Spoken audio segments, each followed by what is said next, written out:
separating me from my next opponent, giving Ghanaians the first female Vice President, Professor Nana Jane Opoku-Agyeman.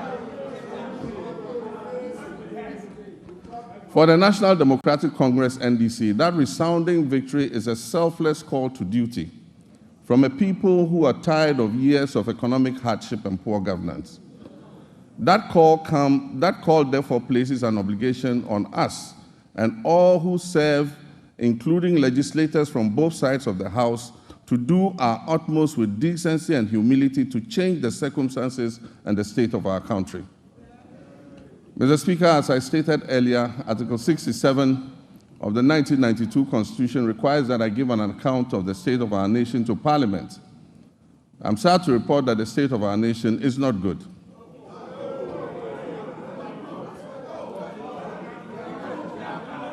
Our economy is in crisis, and our people are suffering unprecedented hardships. Mr. Speaker, we will host a National Economic Dialogue on March 3rd and 4th. On March 11th, the Minister of Finance, on my behalf, will present the budget estimates for the financial year 2025 to this August House. These two events will allow us to present the real state of Ghana's economic crisis to the people. Mr. Speaker, it is not my style to lament and shift blame when confronted with challenges.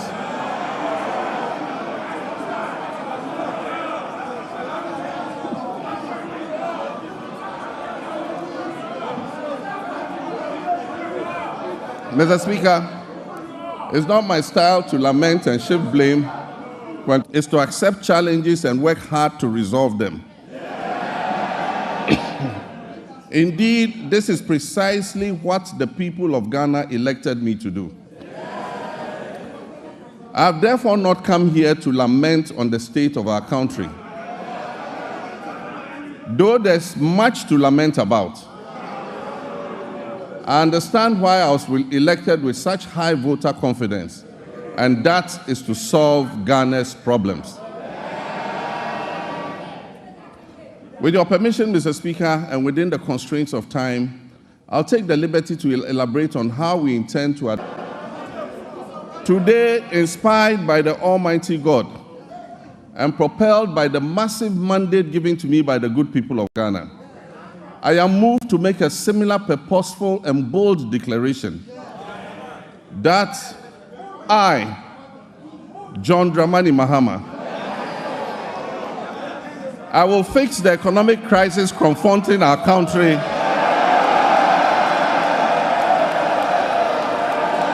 and reset it on a path of growth and prosperity.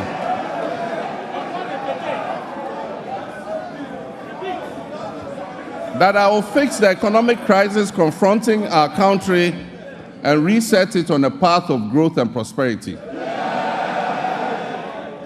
My government, working with you and every Ghanaian, will solve the challenges because we have developed a plan with our people's support. When I decided to run for president again, I did so because of what I knew about the state of our country. I was aware that huge problems awaited me upon assumption of office, but nothing could prepare anyone for the reality of the depths to which our economy and our governance had sunk. Our elders say that a frog's true length can be ascertained only after it has died. Apotrowa ni ehun etintin. And how right they were. It is common knowledge that our economy is in dire straits, which is putting it mildly, because an initial assessment of the books we have discovered, that our economic problems are much deeper than was previously known. We have inherited a country that is broken on many fronts. The profundities of the challenges confronting us are staggering. We are saddled with staggering debts and glaring signs of almost deliberate and, in some cases, reckless mismanagement of our resources. Mr. Speaker, not even the restraints of an IMF program were enough for the previous economic managers to exercise prudence in managing our finances. After setting an inflation target of 18% by the end of 2024, the actual outturn was 23.8%, significantly higher than the threshold agreed with the IMF.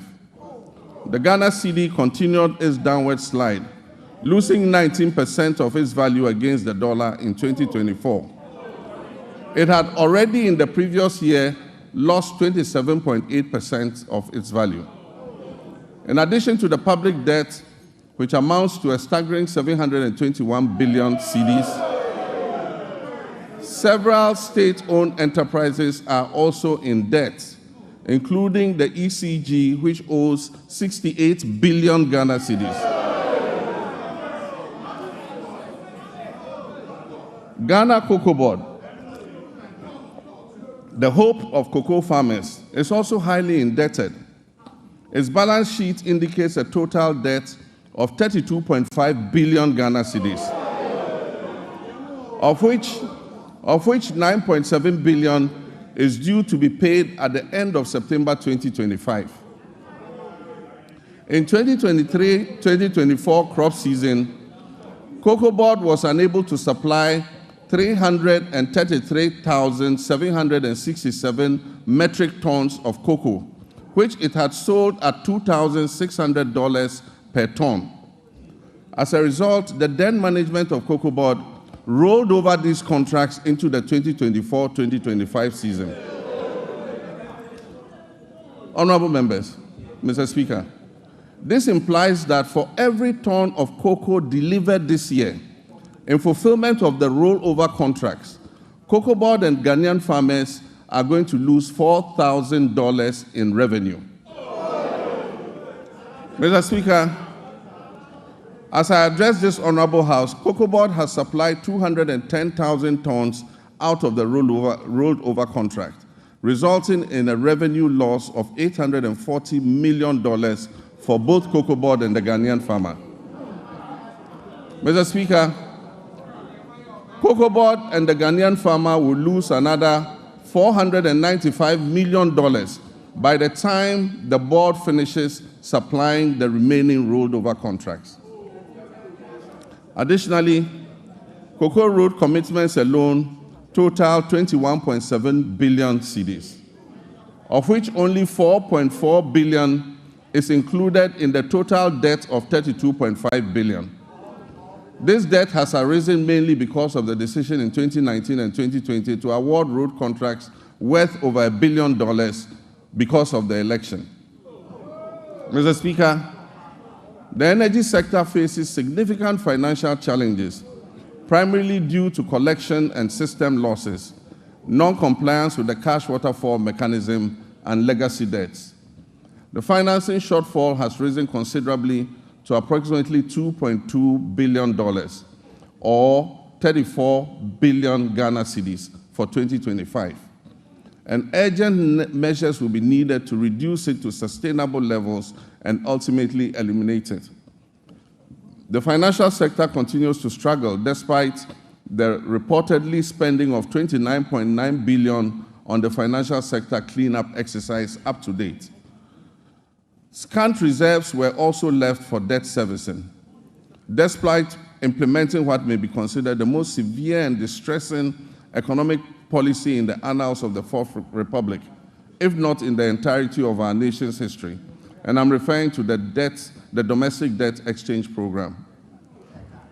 This is in stark contrast to our actions in 2017 before we left office, when we allocated $250 million to the sinking fund handed over to the incoming government to service debts, Ghana's debts. There have been claims that buffers were left for debt repayments, oncoming debt repayment this year. Mr. Speaker, honorable members, let me give you the statement of account for the debt service reserve account, which is also popularly referred to as the sinking fund. This fund shows a balance of only $64,000 in the dollar account, $64,000 in the dollar account, and 143 million Ghana cedis in the CD account. The repercussions of the accumulation of debt and economic mismanagement will require extensive work and sacrifice to repair. In the next 4 years, to put things in context for you, Mr. Speaker, in the next 4 years, our debt servicing will amount to 280 billion cedis. And this comprises of 150 billion for domestic debt and 130 billion in external debt servicing. Our catastrophic debt position has also severely impacted infrastructural projects that should have been completed. Currently, there are 55 stalled projects due to the default of debt and subsequent restructuring, with a total value of $2.95 billion not disbursed. The stalling of these projects is expected to result in a cost overrun of about 15 billion cedis. Mr. Speaker, notwithstanding this gloomy background, I remain committed to leading this government and taking every necessary step to reset our economy, getting things back on track, and working with the good people of our country to build the Ghana we want.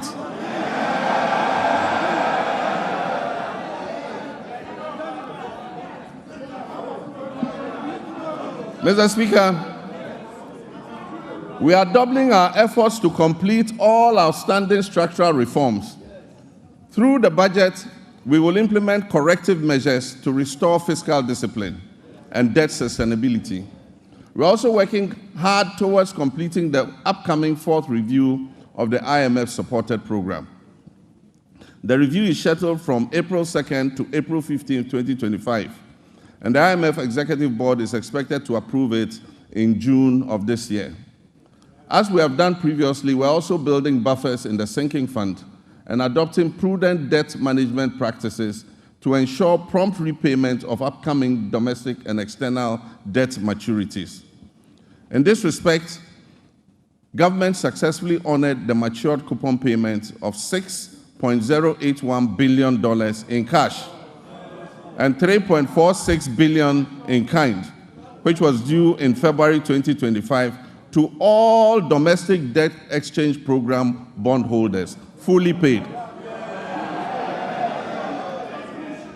Mr. Speaker,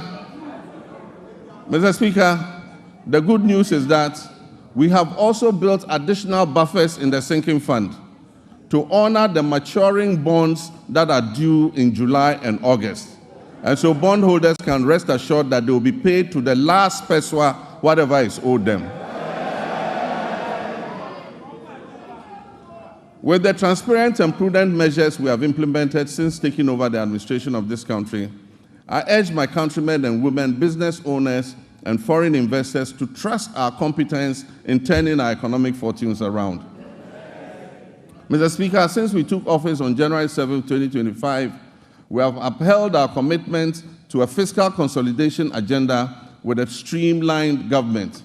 We have eliminated unnecessary expenditures and reduced our reliance on borrowing. Our prudent debt management practices have led to a substantial reduction in interest rates. The 91-day Treasury bill rate, which was 28.51% on January 6, 2025, has dropped to 24.48% as of February 24, 2025. Similarly, the 182-day Treasury bill rate, which was 29.07% as of January 6, 2025, has decreased to date to 25.388%. Mr. Speaker, the 364-day Treasury bill rate has also moved from 30.41% to 27.30% in the same period. We signed a Memorandum of Understanding with our Official Creditor Committee, OCC, to formalize the debt treatment agreed upon with our official creditors. This marks a crucial step towards Ghana's restoration of long-term debt sustainability. The agreement will enable financial resources to support and strengthen our economic recovery. Mr. Speaker, on February 20th, 2025, the National Tripartite Committee and the Public Services Joint Standing Negotiating Committee concluded negotiations on the 2025 minimum wage and base pay for the single-spine salary structure, respectively. I want to use this opportunity to reiterate my sincere gratitude to organized labor and the Ghana Employers Association for the understanding and cooperation in reaching this agreement on the minimum wage and the base pay. On the final day of negotiations, I enjoyed the privilege of joining my comrades, the leaders of organized labor, for the concluding discussions. I'm confident that the sacrifice we have all made this year will significantly benefit our economy's health in the future. We look forward to a positive economic outlook as we restore macroeconomic stability, we encourage exports, we activate the 24-hour economy policy, we implement the $10 billion Big Push policy for swift infrastructure development, we rationalize taxes and foster inclusive growth. The goal is prosperity for all, which must be shared and not the prerogative of a select few. Mr. Speaker, in fulfillment of our 120-day social contract with the Ghanaian people, we have put in place the Planning Committee to host the National Economic Dialogue. This dialogue is expected to discuss the state of the economy and reach a consensus on the key policies needed to address the devastating economic crisis confronting us. It will support the development of a homegrown fiscal consolidation program, and it will highlight key structural reforms and policy priorities essential for resetting the economy and creating prosperity for all our people. I believe there's absolute wisdom in what our elders say, that two heads are better than one. Tikro and Kwejina. Consultation and consensus building have always proven to be better than unilateral decision-making. It is my hope, therefore, that our colleagues on the other side of the divide will display love of country and participate in this national dialogue, unlike the boycott of the Century Forum in 2014.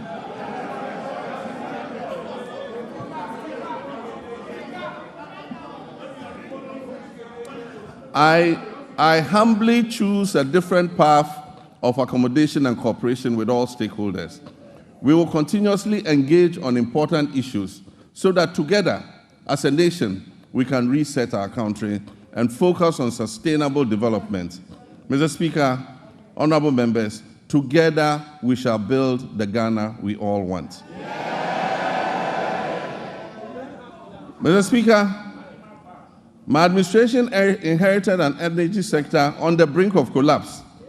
It was weighed down by unsustainable debt. This unfortunate situation has led to many independent power producers and fuel suppliers threatening to cease their operations. Mr. Speaker, listen to this. Despite collecting over 45 billion cedis in energy sector levies, ESLA, over the last 8 years, the outgone administration has left the Ghanaian people with an energy sector burdened with a staggering debt of 70 billion cedis as of December 2024. It is of deep concern that several state-owned enterprises in the energy sector are struggling to stay afloat, and unless urgent interventions are made, many of them will go under. Financial distress in the energy sector remains a significant obstacle to delivering consistent and affordable electricity to Ghanaians, and it poses an existential threat to our economy in general. Compounding these challenges, critical maintenance activities, such as the scheduled pigging of the West African gas pipeline, WACO, were postponed from 2024 to 2025 without sufficient contingency measures for alternative fuel supply. As a result, my administration has had to swiftly mobilize resources to secure emergency fuel supplies to ensure that electricity generation continues despite the closure of the West African gas pipeline. I've been informed that the pigging exercise will be completed in the first week of March, and once again, additional gas will flow from Nigeria. We are anticipating a marked improvement in the power situation once this begins. While the current state of our energy sector poses grave concerns, we must remain resolute in our commitment to restoring stability. I've directed the Minister for Energy and Green Transitions to implement far-reaching reforms, including enforcing a single revenue collection account, strictly adhering to the cash waterfall mechanism, and eliminating all wasteful expenditures by the state utility. Mr. Minister, Mr. President, Mr. Speaker, following my directive, Mr. Speaker, following my directive, the Minister has set up an advisory committee to guide the participation of the private sector in metering and billing in order to improve efficiency in revenue collection and also reduce the high commercial and technical losses that are threatening to drown the state-owned utility company. A pilot partnership between ECG and Enclave Power has proved highly successful and provides us with a workable framework. ECG provides bulk supply of power to Enclave Power Limited. This is an organization in Ghana. Enclave Power provides meters and bills to all companies operating in the free zones enclave, with 99% revenue collection and nearly 100% uptime in power supply. This is being done here in Ghana. We can use it to cover the rest of the nation to ensure that we get revenue compliance and be able to bring down tariffs for our people. Mr. Speaker, I'm still getting used to being president, that's why I said Mr. President. Mr. Speaker, reduction in commercial and technical losses will lead to affordable tariffs for everyone and will bring relief to all users of electric power. We also aim in the medium term to achieve 100% gas utilization for power production and to eliminate completely the use of crude oil and fossil fuels.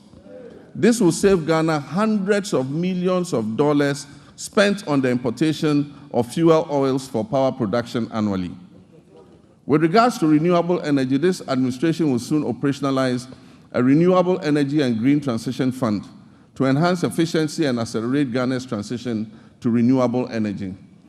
This initiative will drive investments in sustainable energy solutions, including solar streetlights, rooftop solar installations, off-grid solar systems, electric vehicle charging stations, and rechargeable outboard motors.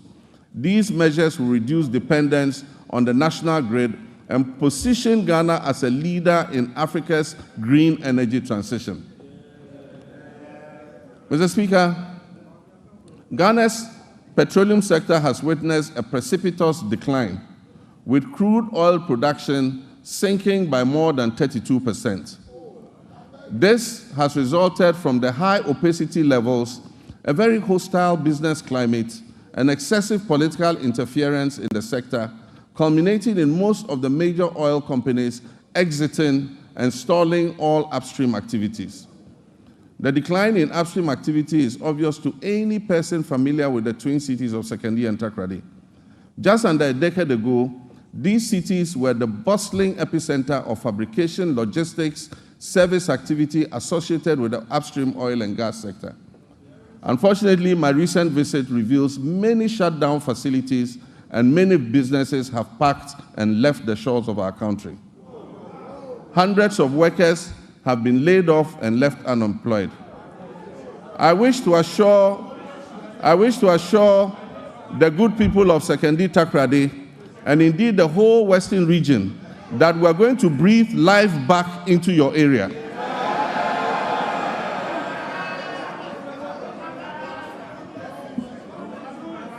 Mr. Speaker, we have already commenced revitalization of our upstream petroleum sector by creating a business-friendly and congenial environment for our partners and other prospective investors who wish to come in. My meeting with the players in the upstream sector have been extremely positive, and we have been assured of substantial investments running into billions of dollars in the very near future. Mr. Speaker, The Minister of Energy and Green Transitions gave the directive for the removal of the unitization based on the arbitration that took place. We believe that this will open the way for an amicable resolution of the issues between Springfield and ENI. And this should make our oil and gas prospects more attractive to investments going forward. Mr. Speaker, Ghana has fertile lands, abundant water, and human resources. Yet we face a paradox. Our food import bill continues to soar, reaching alarming levels of over $2 billion annually. In addition, rising food inflation is burdening households and threatening livelihoods. To address this, we're implementing several well-considered policies to grow the agricultural sector, including agro-processing. This will be backed by reliable power supply to meet our country's needs while advancing exports to earn foreign exchange and strengthen our economy. Mr. Speaker, the Agriculture for Economic Transformation Agenda, AETA for short, will modernize agriculture, enhance agribusiness, ensure food security, it will lower food inflation, it will boost exports, and create sustainable jobs. The Feed Ghana program will increase food production and reduce prices through projects like the Grain Development Project, focusing on rice, maize, and soya bean production. The Vegetable Development Project will target crops such as tomatoes, onions, and pepper. Our Poultry Farm to Table project will eliminate poultry imports and increase local production. Ghana imports 95% of its poultry needs, which costs over $300 million annually. To reverse this trend, government plans to revamp the poultry sector by investing in hatcheries, feed mills, processing, and distribution, working towards eliminating poultry imports. And this is a good one. The Nkukon Kitinkiti project.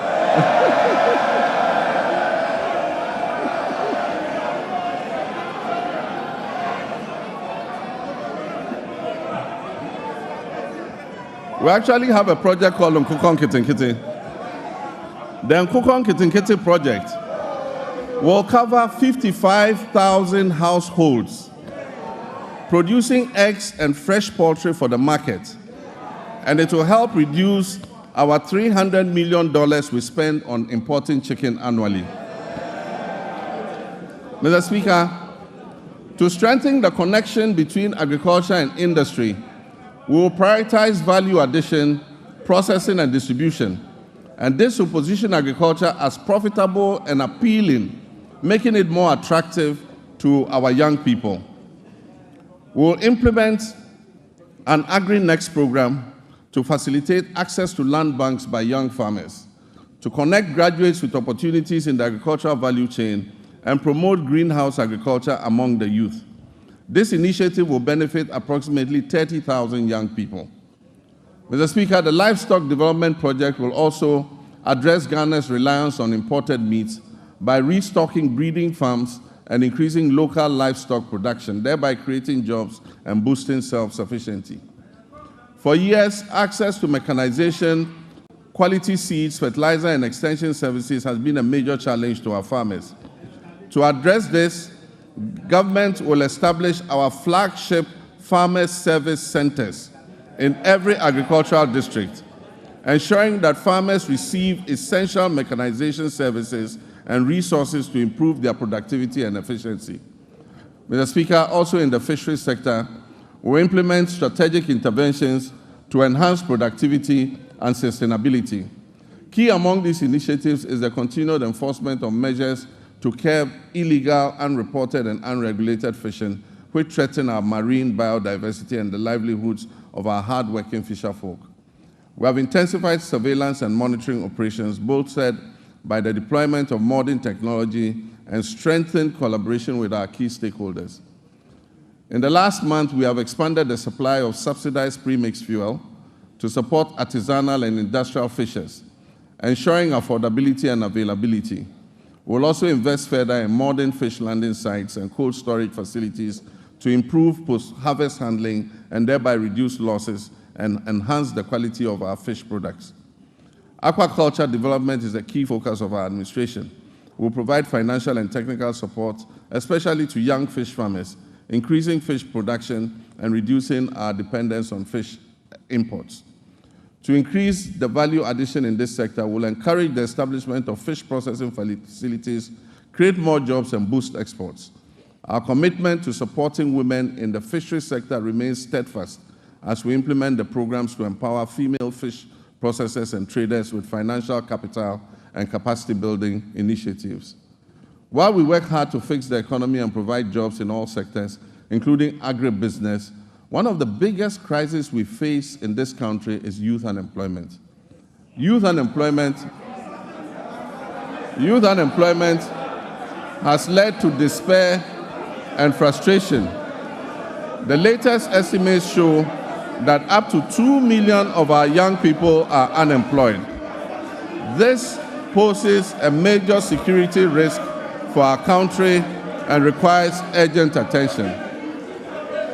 To bring much-needed focus to the desperate and widely scattered youth employment programs and to ensure stricter accountability in their implementation, I have set up the Ministry for Youth Development and Empowerment in furtherance to the promise I made in the campaign.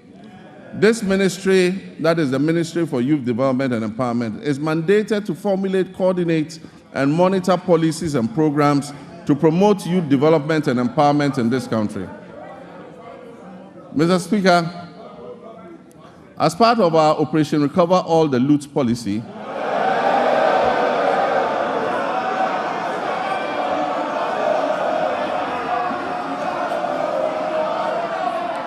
Mr. Speaker, as part of our Operation Recover All the Loot policy, ORA, I've already tasked our investigative bodies to bring the culprits of the National Service Ghost Name scandal to justice. Such brazen theft of public funds must not go unpunished. It is estimated that the criminal addition of some more than 80,000 ghost names could have yielded the suspects over 50 million Ghana cedis every month.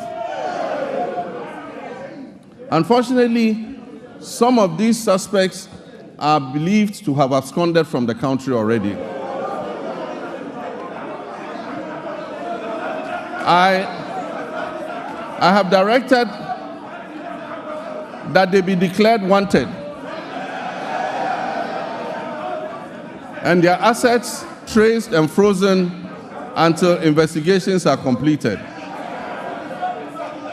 To achieve a legally robust regime to govern national service, I've also tasked the Minister for Youth Development and Empowerment to coordinate and present to Parliament a legislative instrument to support the implementation of the newly passed National Service Authority Act 2024. That's Act 1119. We will introduce short military training as part of our national service scheme. This will instill a sense of fitness and discipline into our youth. The administration of scholarships is another challenge. It has been fraught with a lot of challenges. The poor who genuinely need scholarships are unable to access them because the rich and wealthy always crowd them out.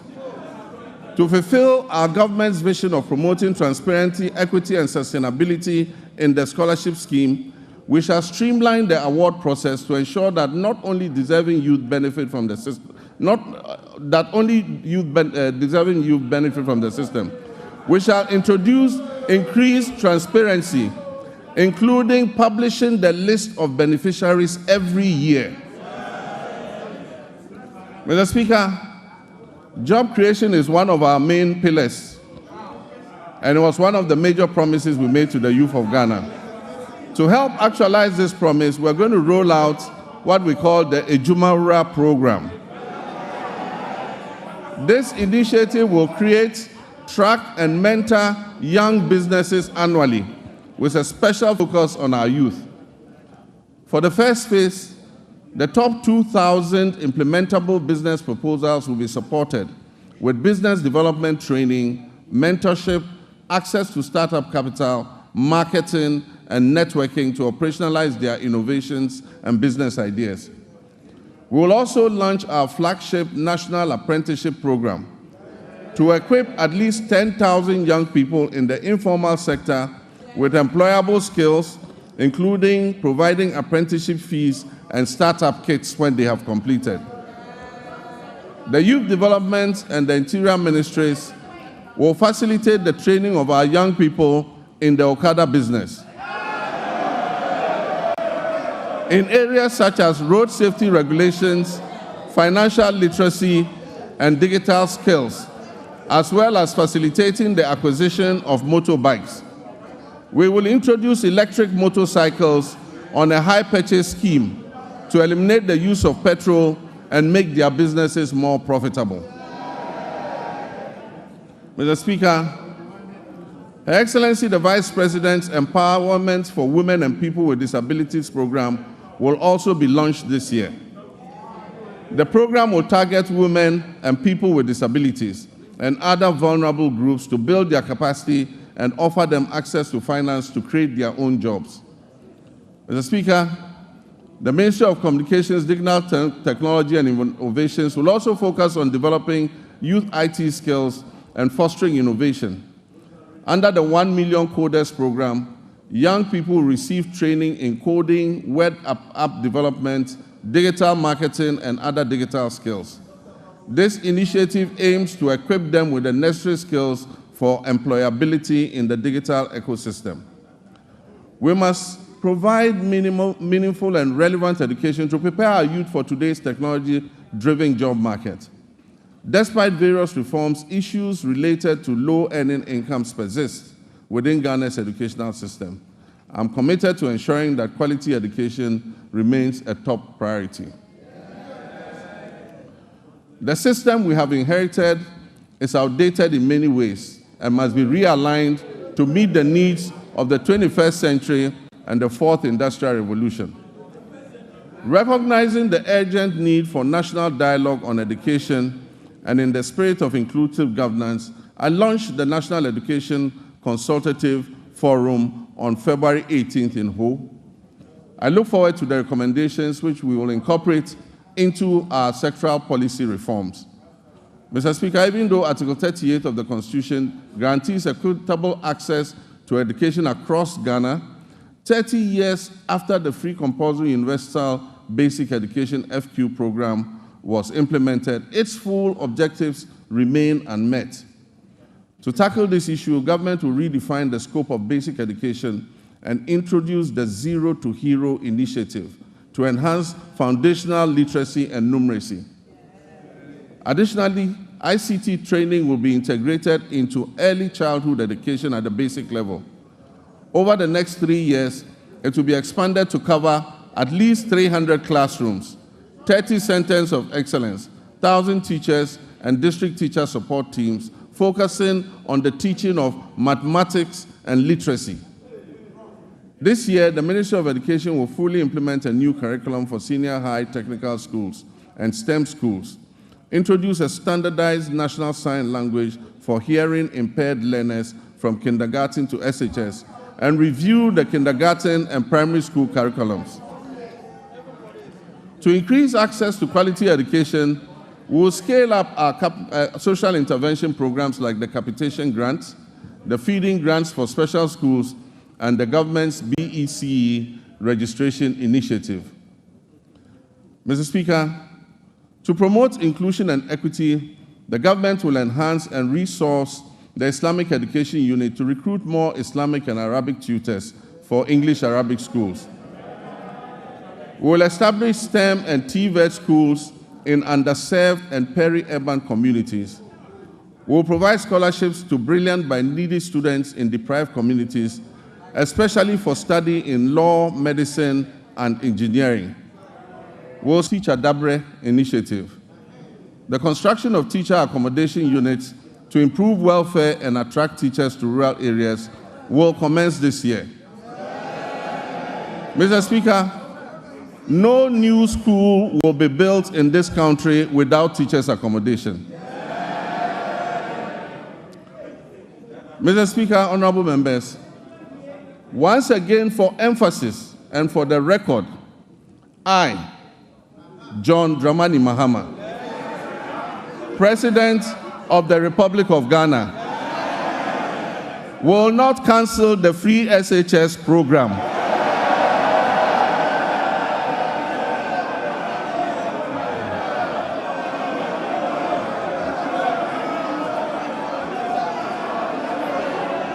I will not cancel the free SHS program. I am determined to make it better by improving its implementation. And also, for the record, students who have benefited from the free SHS since its inception are about 3.4 million. The figure of 5.1 million beneficiaries, as put out by the previous administration, was an exaggerated and false narrative calculated to achieve political credit. Mr. Speaker, free SHS program has improved access. The implementation of the program leaves much to be desired. The outcomes of the ongoing National Education Forum will guide our reform efforts in this sector. Mr. Speaker, in line with our promise, the Minister for Education has announced the restoration of Parent-Teacher Associations, PTAs, in the running of schools. It is important for parents and communities to participate in the administration of their schools. The Ministry of Education and GAS will, however, ensure that PTAs do not impose unbearable financial burden on parents and students who cannot afford them. Mr. Speaker, the double track system remains a challenge, and we are committed to eliminating it by accelerating school infrastructure expansion and completing stalled educational projects. To fund this, the Education and Finance Ministries are working to uncap the GET Fund so that we can accelerate projects in secondary schools. As promised, we have begun improving secondary school feeding, and the children are getting better quality food as I address you.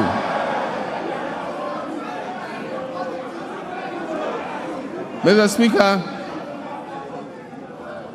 efforts to decentralize school feeding and food management include strengthening procurement and store management records capacity. Once completed, food procurement and management will be fully handed over to the secondary schools to do their own food procurement. Mr. Speaker, science, technology, engineering, and mathematics are central to national development, STEM. We'll therefore expand STEM programs at all levels to equip all students for the global economy. We don't believe in building single standalone STEM schools. We believe that STEM must be part of the curriculum of every secondary school. Mr. Speaker, regional TVET centers of excellence will be established to provide practical skills. Every region will get a TVET center of excellence to expand technical and vocational education training. Mr. Speaker, honorable members, Ghana has consistently missed its gross tertiary enrollment targets, with a rate below 22%, far from the 40% goal that has been set by 2030. Despite over 460,000 secondary graduates coming out annually, 55% qualify for tertiary education, and only 35%, 161,000 of the 460,000 enroll in tertiary education, leaving over 300,000 without access. To address this, government is introducing a no-fee stress policy to eliminate tertiary admission fees, which currently serve as a barrier to higher education for some students. This will be supported by an enhanced student loan scheme, which is called the Student Loan Plus. The no-fee policy will also cover all persons with disabilities. And for emphasis, persons with disabilities will pay no fees for tertiary education throughout their study. And so PWDs who gain admission to tertiary institutions will pay no fees. Additionally, TVET enrollment will be increased from 11% to 20% to boost employment. Mr. Speaker, rising enrollment has strained university infrastructure, causing overcrowding and inadequate accommodation. We are determined to expand access, improve quality, and align tertiary education with national goals, particularly in STEM. Feasibility studies for new public universities or campuses of existing universities to be established in the 6 new regions will commence this year. Seed funding for these projects will come from the GET Fund in order to enhance access. Governments will this year engage with the existing public universities to identify suitable sites on their campuses, acquired lands, for the implementation of the private sector participation in the provision of hostels project. This is a partnership between government, the universities, and private investors to expand hostel capacity on their campuses. This will allow more students to be accommodated on the campuses to allow for a better learning environment. Mr. Speaker, academic freedom will be upheld. We will not interfere in the administration of our tertiary universities. And our hope is that the institutions will ensure good governance in their administrative practices. Mr. Speaker, next, our health sector faces significant challenges that jeopardize the very foundation of affordable health care. The Ministry of Health has a total liability of nearly 15 billion cedis, when co-financing obligations, judgment debts, and payments to clear medical commodities at the ports are all put together. The last major hospital equipment replacement program was undertaken in 2014 when I was president. Since then, most hospital equipment in the Ghana Health Service facilities have deteriorated or broken down. Mr. Speaker, the Agenda 111 program, which was started as a knee-jerk reaction during the COVID-19 pandemic, when the Ghanaian public had begun to appreciate the significant investments that the previous NDC administration had made in healthcare facilities, and began to lament the many hospital projects that had stalled under the previous administration, a promise was made to build 111 hospitals. Mr. Speaker, I'm sad to note that there is no dedicated funding source for such a gargantuan project. There is no dedicated funding source for this gargantuan project. Mr. Speaker, for the record, as I speak, not a single Agenda 111 hospital is operational. In any part of Ghana, I challenge you, not one is operational. Mr. Speaker, and it is worth disclosing that $400 million has already been disbursed under the Agenda 111 project. Mr. Speaker, at a rate of approximately $80 million per hospital, this $400 million spent could have completed and made operational at least 22 of those hospitals. Mr. Speaker,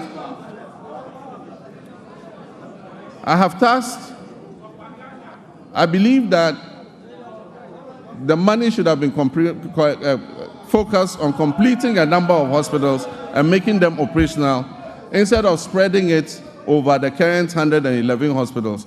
As I speak, some are at the foundation level, and not a single one is operational. I have directed the Minister for Health to present us with a plan on the way forward for this program. And let me add that we are open to public-private partnerships and franchising to complete and operationalize these hospitals.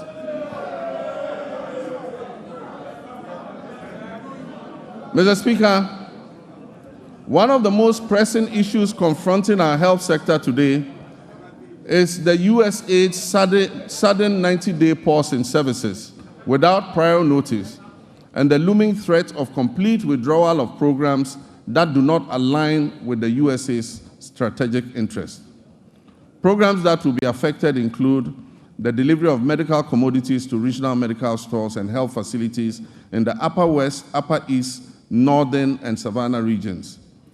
USAID support for the National HIV/AIDS Control Program includes the supply of antiretroviral therapies in the Western, North, and Afro regions. These will also be affected. The withdrawal puts at risk approximately $78 million in earmarked funds for malaria, maternal and child health, nutrition, and HIV/AIDS. It also covers some programs being run at the Noguchi Memorial Institute in research. The impact will be challenging without urgent intervention.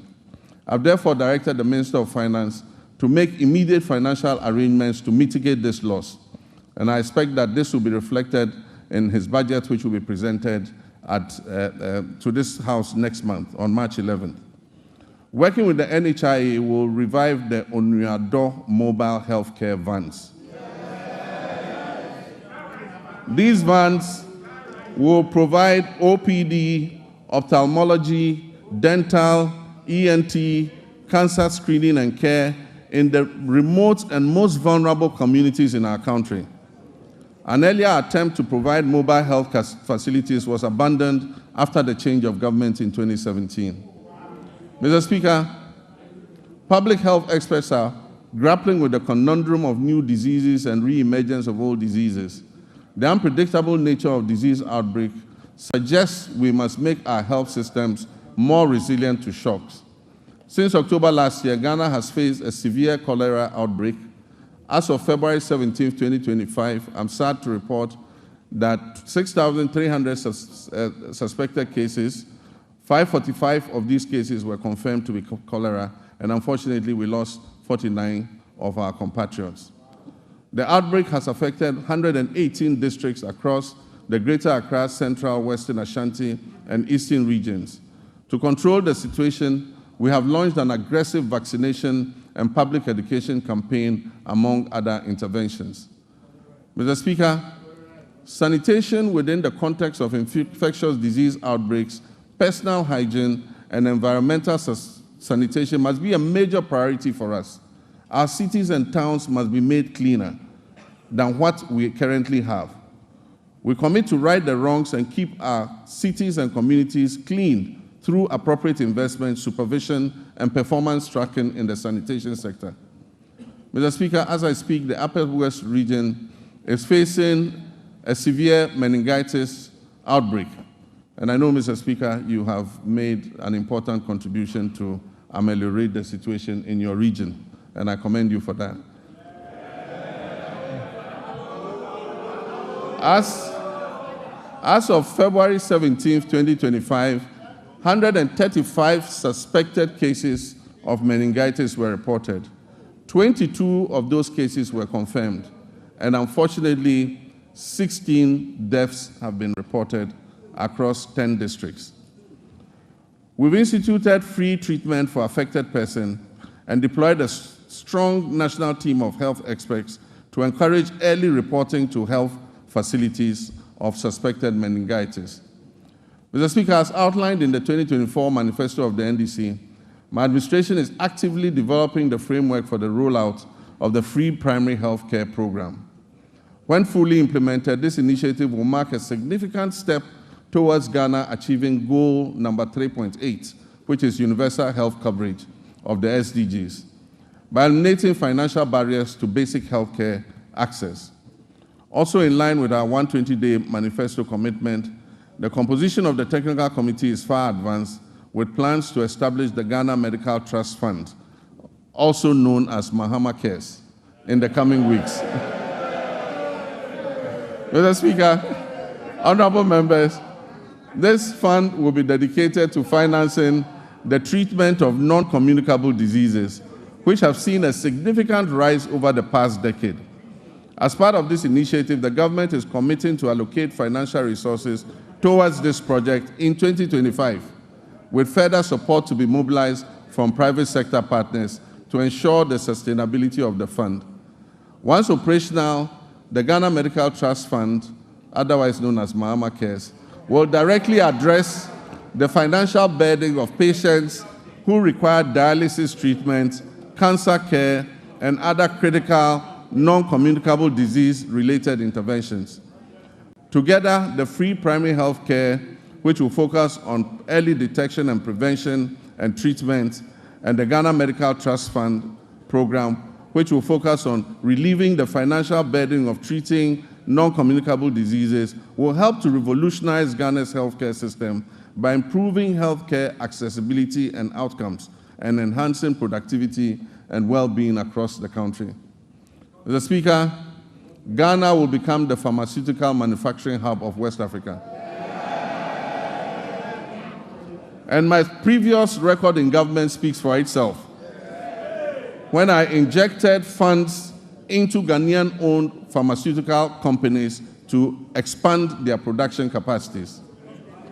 Mr. Speaker, as this exciting phase unfolds under the 24-hour economy initiative, we must strengthen every aspect of our pharmaceutical industry. And this includes the Food and Drugs Authority and the Customs and Security agencies in order to avert the use of fake drugs and the importation of illicit drugs into our country. We await thorough and unbiased investigation into the alleged opioid pill importation into Ghana and other West African countries. The outcome will be shared, and I can assure you necessary action will be taken. Mr. Speaker, as a Social Democrat, I'm resolutely committed to eradicating all forms of discrimination in our society. Our vision is to foster fairness and cultivate an inclusive environment where everyone can engage fully and equally in social, economic, and political life. With my Vice President, the history-making Professor Nana Jane Opoku-Agyeman, we will engage with all stakeholders, including our development partners and civil society organizations, to prioritize gender equality, equity, and social justice. We will establish strong social protection mechanisms and enhance legal safeguards for women, girls, and other vulnerable groups. Our initiative would include enacting comprehensive laws and policies designed to dismantle harmful social norms, to enhance access to crucial resources and opportunities, particularly for young women, and reduce overall vulnerability within our society. Mr. Speaker, I'd like to take a moment to commend you and this House for your unwavering support and guidance, which were instrumental in passing the Affirmative Action Act of 2024, Act 1121, during the 8th Parliament of the 4th Republic. My government is dedicated to successfully implementing this act to ensure gender equity across the political, social, economic, educational, and cultural spheres. The Ministry of Gender, Children, and Social Protection is actively collaborating with relevant stakeholders to guarantee that this act is fully operational, including attaining the 30% target quota for women in political appointments. I'm pleased to report that women currently make up 23.21% of all appointments, and we are diligently working towards reaching the targets set forth in Act 1121. I'm, however, concerned about achieving gender balance, especially at the local government level. Very few women have mastered the courage to apply for the positions of metropolitan, municipal, and district chief executives. And unfortunately, the few who have courageously applied have been edged out on very flimsy and parochial grounds. It is my hope that the National Constitution Review Conference will clear a pathway for the election of DCEs. The Gender Ministry will then be obliged to encourage and support more women to apply and stand for these elective positions. In our pursuit of empowering women, Mr. Speaker, we'll establish the Women's Development Bank. This will be a specialized financial institution designed to support businesses owned and led by women, through the provision of low-interest loans and tailored financial services offered under very flexible terms. Consultative processes are underway to ensure the successful launch of this bank. And as part of our 120-day social contract, the Minister for Finance is going to allocate initial funding for the Women's Development Bank in the upcoming budget that will be presented to this House. Mr. Speaker, we're also implementing measures to expand the Livelihood Empowerment Against Poverty program under our Big Leap initiative. As we work towards completing the Ghana National Household Data Census by this year, 2025, we'll reassess the status of LEAP beneficiary households to facilitate the enrollment of new beneficiaries. Mr. Speaker, we are committed to enhancing the legal framework surrounding disability rights by passing the Persons with Disability Amendment Bill. Additionally, we will introduce a legislative instrument to strengthen further the provisions of the Persons with Disability Act, Act 715 of 2006. We reiterate our commitment to ensuring that individuals with disability have access to free tertiary education and equal opportunities to pursue their academic and professional ambitions. Mr. Speaker, the government intends to ensure the implementation of legislation that enjoins public and private employers to reserve 5% of their employment for persons with disabilities. I am aware that a private member was shepherding this bill. Government is going to support that motion in order that 5% of all employment is reserved for persons with disability. Mr. Speaker, Ghana's sports sector, once again, which was a shining example of excellence within Africa, now finds itself at a very critical juncture. Historically, our nation has been celebrated and has had remarkable achievements in boxing, football, and athletics. Unfortunately, this is no longer the case. However, recent years have unveiled depressing structural deficiencies in administration, funding, infrastructure, and talent development. Immediate and comprehensive reforms are imperative to reclaim our rightful place on the global sports stage.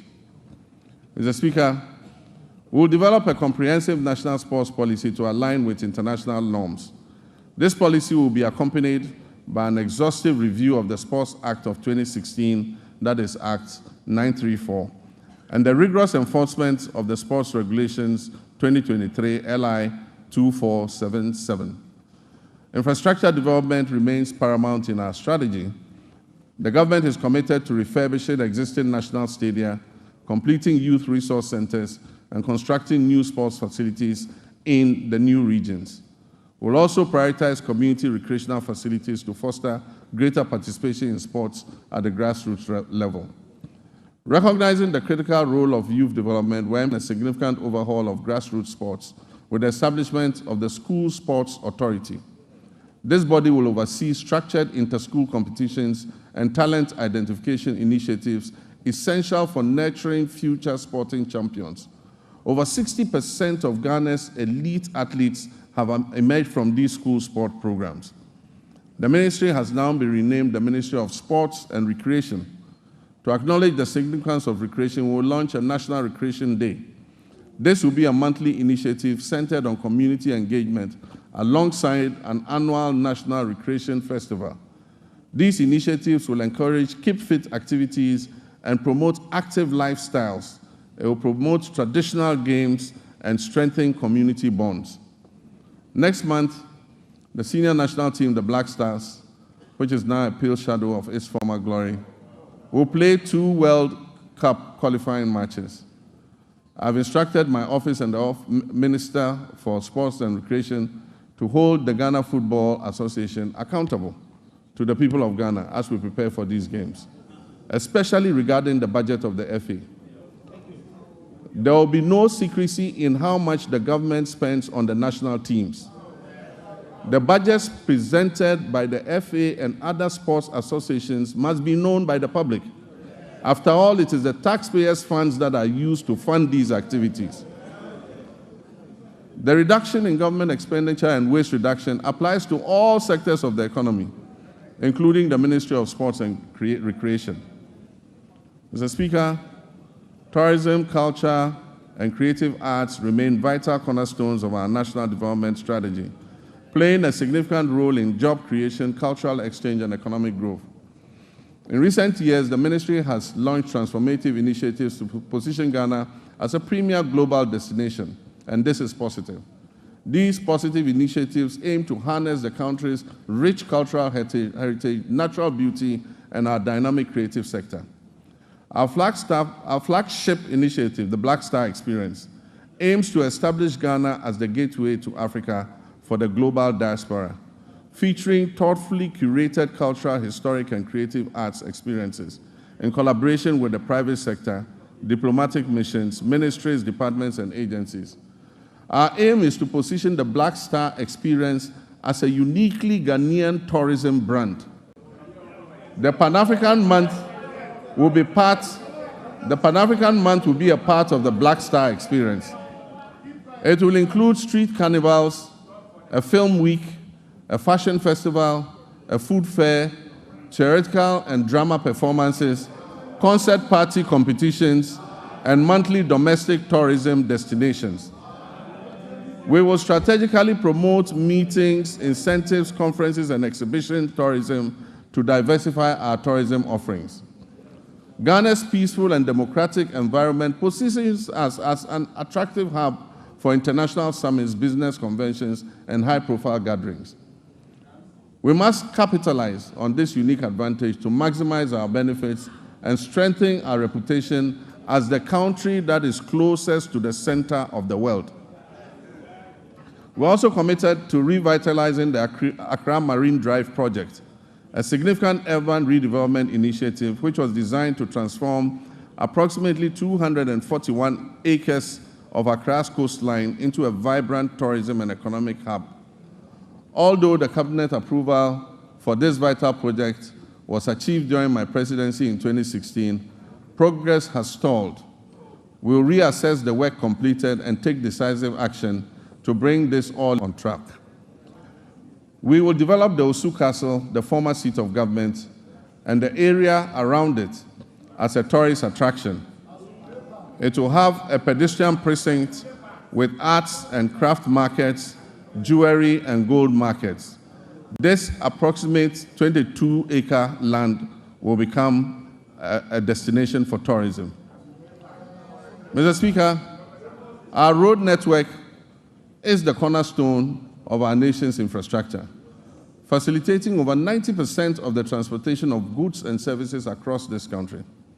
This vital network is critical in supporting agricultural growth by linking farmers to markets, lowering transportation costs, and ensuring quicker access to essential supplies and services.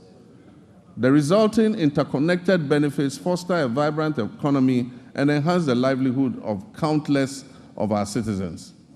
Mr. Speaker, while the previous government has made lofty claims about achieving unprecedented milestones in the road sector, available evidence does not support its assertion that it constructed over 13,000 kilometers of new roads.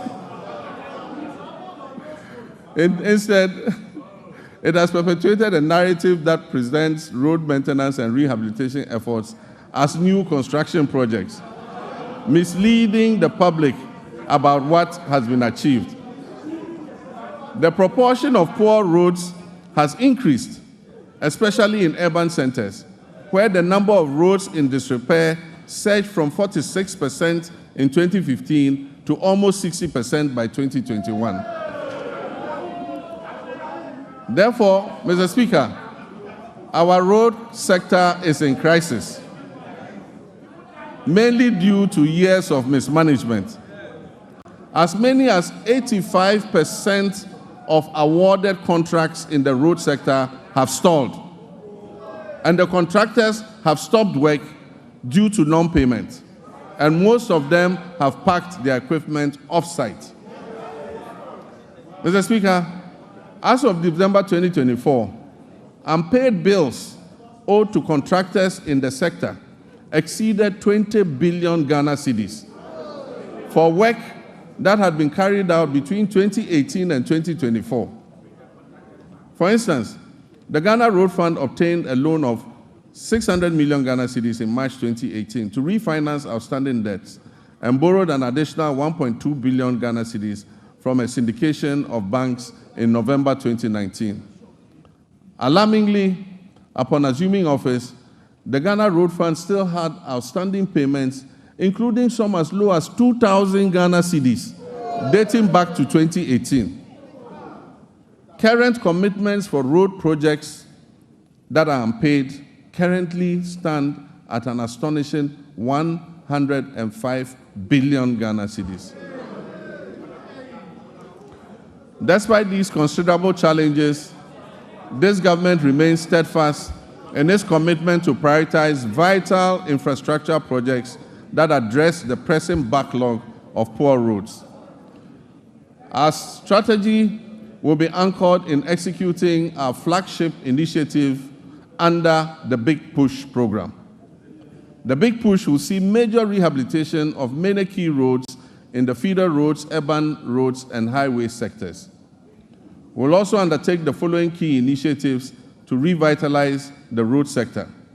We'll reintroduce tolls, road tolls, using modern technology.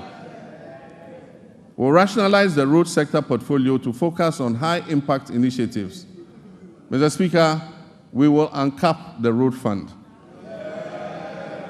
in order that it can accumulate more money to pay for road maintenance.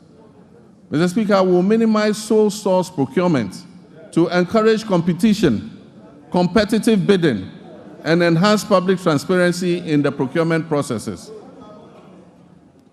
Mr. Speaker, the drip equipment, which was acquired at the last moment as a knee-jerk reaction for export policy, it also aims to enhance tourism, reduce road traffic, and mitigate environmental pollution. Motorcycles and tricycles, commonly known as Okada, hold significant potential as a more convenient, timely, safe, and cost-effective mode of transport. Currently, the Road Traffic Regulation of 2012, LI 2180, prohibits licensing motorcycles and tricycles for fare-paying passengers. As part of our government policy, the Ministry will amend the regulatory framework to regularize the use of motorcycles and tricycles for commercial passenger transport. In our ongoing effort to revitalize the whole airport, the government will facilitate the establishment of the state-of-the-art pilot training academy and a maintenance, repair, and overhaul facility. The Volta region will become a center of excellence for aviation training and aircraft maintenance. This project will create significant employment opportunities. It will stimulate economic growth and bolster tourism in Ho and the surrounding communities. I have directed the airport company to release 10 acres of land at the Ho airport for this purpose. Mr. Speaker, with the completion of the Tema-Mpakadan rail line, the government will launch passenger services between Tema and Adome. We'll also begin developing the necessary infrastructure on the Volta Lake to facilitate freight transport between Tema Port and Bupe as part of our Eastern Corridor multimodal transport system. The Western Railway line will continue to be modernized in partnership with the private sector. This initiative aims to support the efficient transport of bulk cargo and minerals from the mines in Nsuta, Awaso, and Yinehin to the Takoradi port, while providing passenger transport along the Western Corridor. Mr. Speaker, the last attempt by the previous administration to re-establish a national airline has failed. We will reopen a transparent process that will receive expressions of interest to invite competent established partners to work with us to establish a national airline. We believe that an efficient national carrier can help reduce fares on routes where external carriers are currently enjoying a monopoly. Mr. Speaker, our communications and digital technology initiatives focus on expanding our national digital infrastructure to stimulate innovation and enhance public service delivery. We're also dedicated to improving access to information and communication technology, promoting the digital economy, ensuring inclusive and equitable growth across all sectors. Nevertheless, the sector faces several significant challenges that hinder our progress, and these include insufficient infrastructure for delivering weather and climate services across all time zones, fragmented and uncoordinated databases, outdated legislation and policies that do not keep pace with a rapidly evolving sector, a lack of adequate technology to effectively detect, prevent, and respond to cybersecurity threats, and a daunting debt burden of almost 2 billion cedis. To revitalize this sector, government is committed to reviewing existing laws and policies to better align them with emerging technologies such as artificial intelligence, big data, Internet of Things, and machine learning. Additionally, we'll develop and expedite the enactment of the Kofi Annan Center of Excellence Bill. This legislation will establish the necessary framework for the center to concentrate on research and development, consultancy services, and capacity building. Mr. Speaker, access to safe and reliable water and affordable housing significantly enhances the well-being and quality of life of our people. These elements are integral to our reset agenda and fundamental to our vision to build the Ghana that we all want. However, the water sector in Ghana faces considerable challenges, including illegal mining activities that contaminate fresh water sources, rendering them unsafe for drinking and agriculture.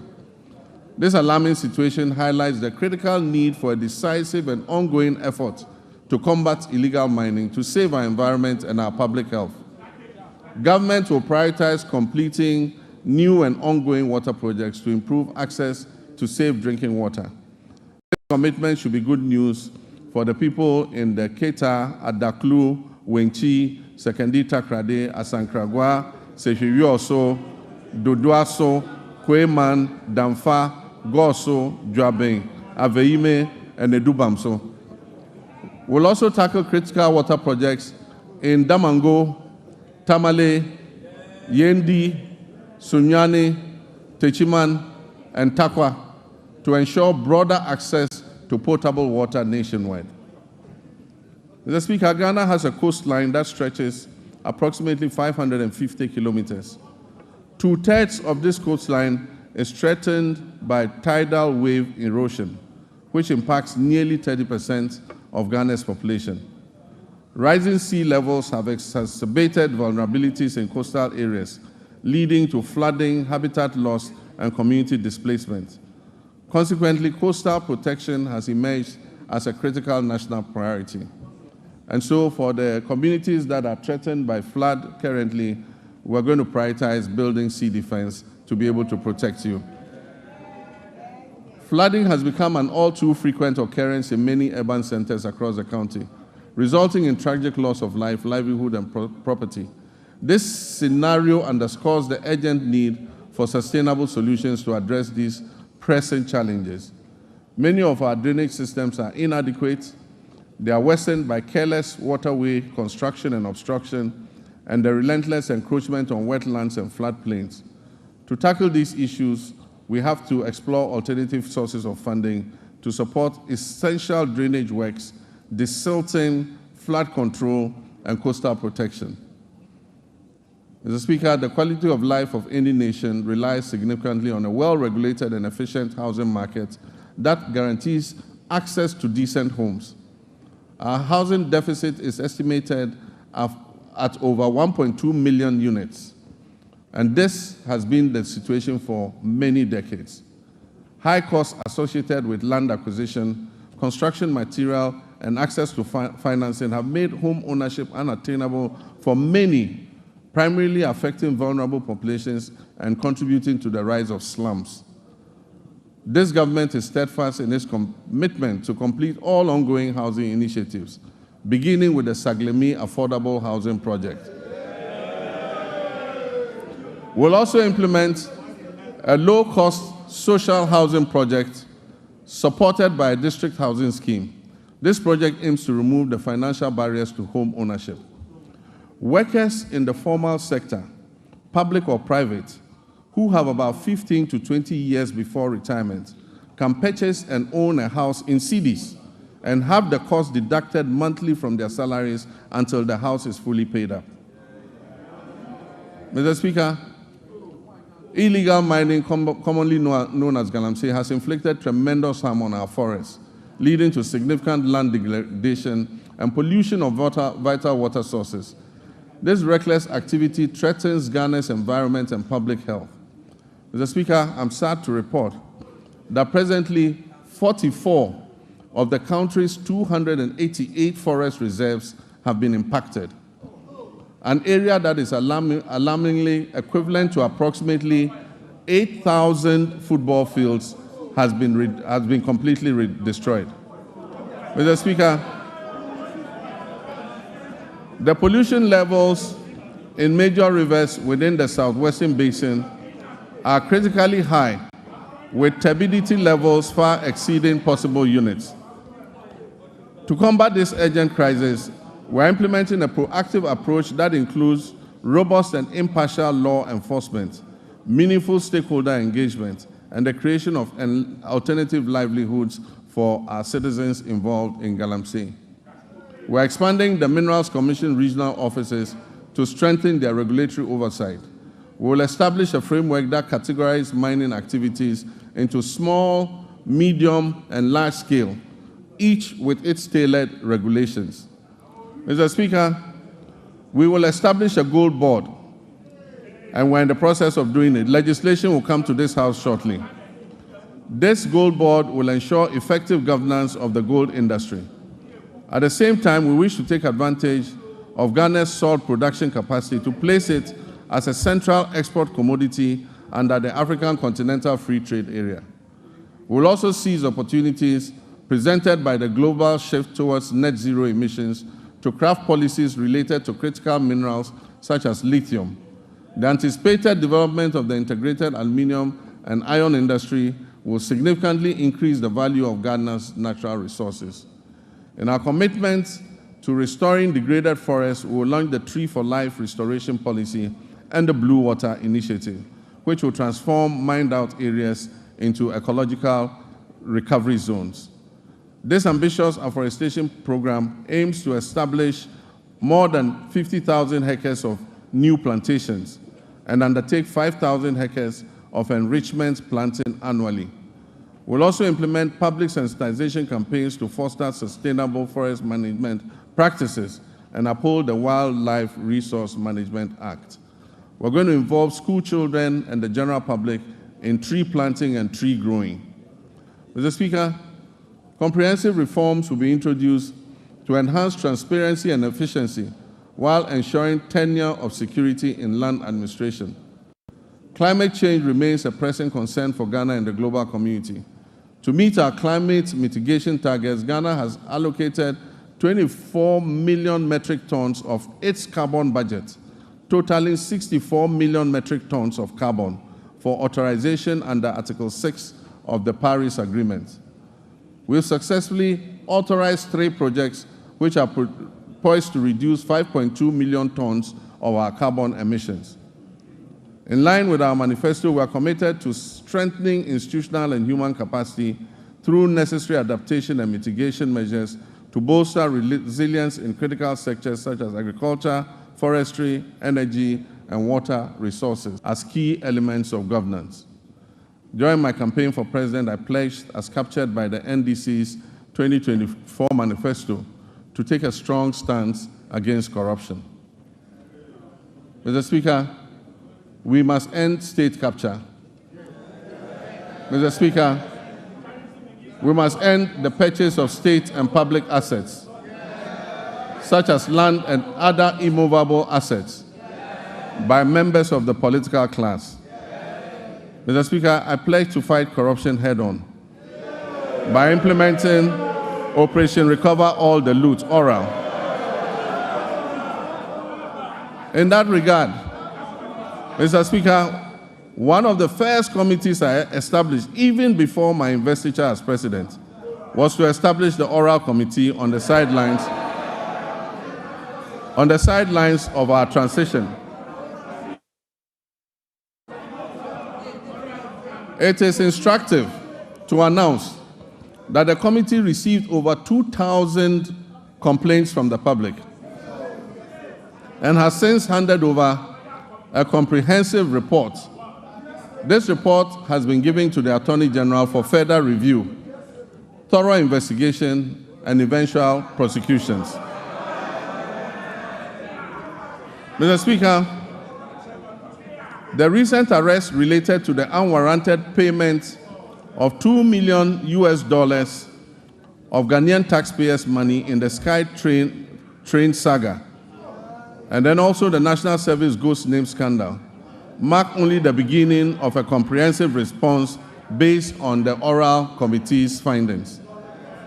Mr. Speaker, let me state that my commitment to fighting corruption will continue with the establishment of a unit at the presidency and the maintenance of the hotline, where complaints and reports regarding graft and corruption will continue to be received and transferred to the Office of the Attorney General.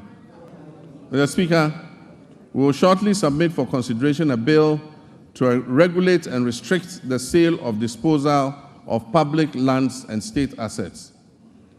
Mr. Speaker, as soon as the 2025 budget is approved, government will immediately take steps to reform the existing anti-corruption agencies by increasing funding and improving transparency and accountability.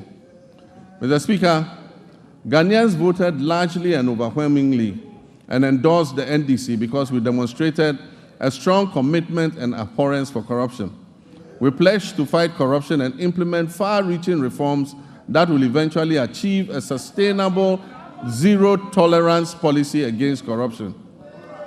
Mr. Speaker, the justice and legal sectors play pivotal roles in ensuring accountability and fostering the fair, equitable treatment of all our citizens by the state and its agencies.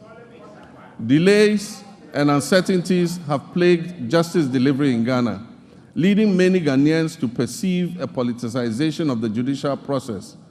The public trust in the judiciary's independence is alarmingly low. We must work together to restore confidence in the judiciary. My government will uphold the judiciary's independence and work with the Judicial Council and services to depoliticize justice delivery and collaborate closely with the Chief Justice to combat corruption effectively.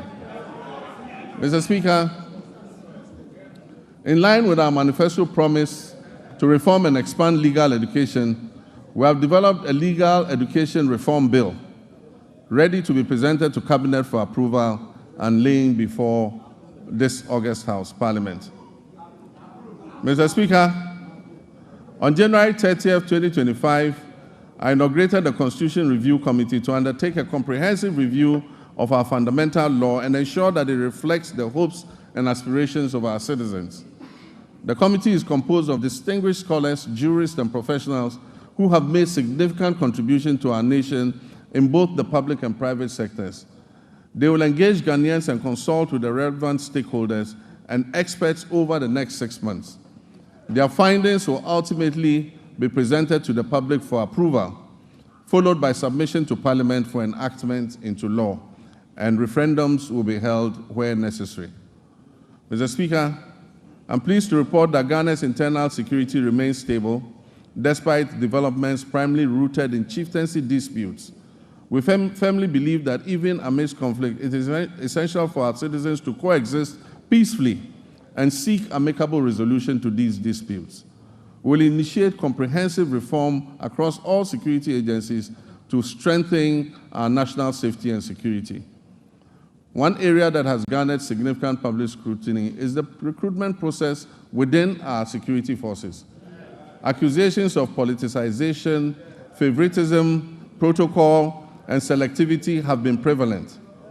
Let me assure you that we're committed to changing that narrative and fostering a more transparent and equitable recruitment policy so that all our young people who wish to serve in these services have an opportunity to do so.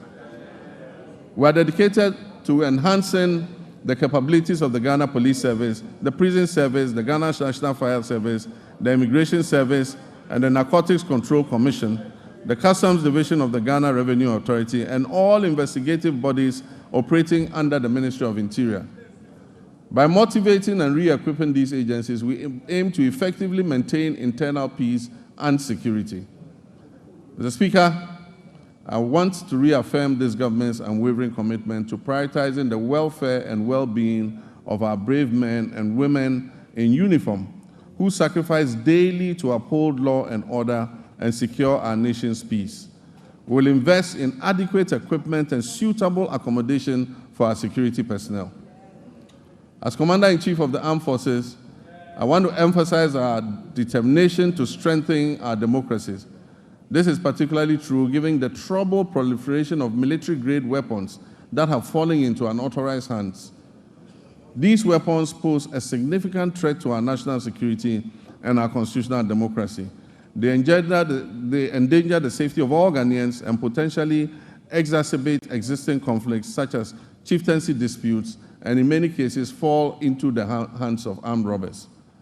Since taking office, we have pursued a responsible approach to account for these unregistered weapons while maintaining stability within the security apparatus.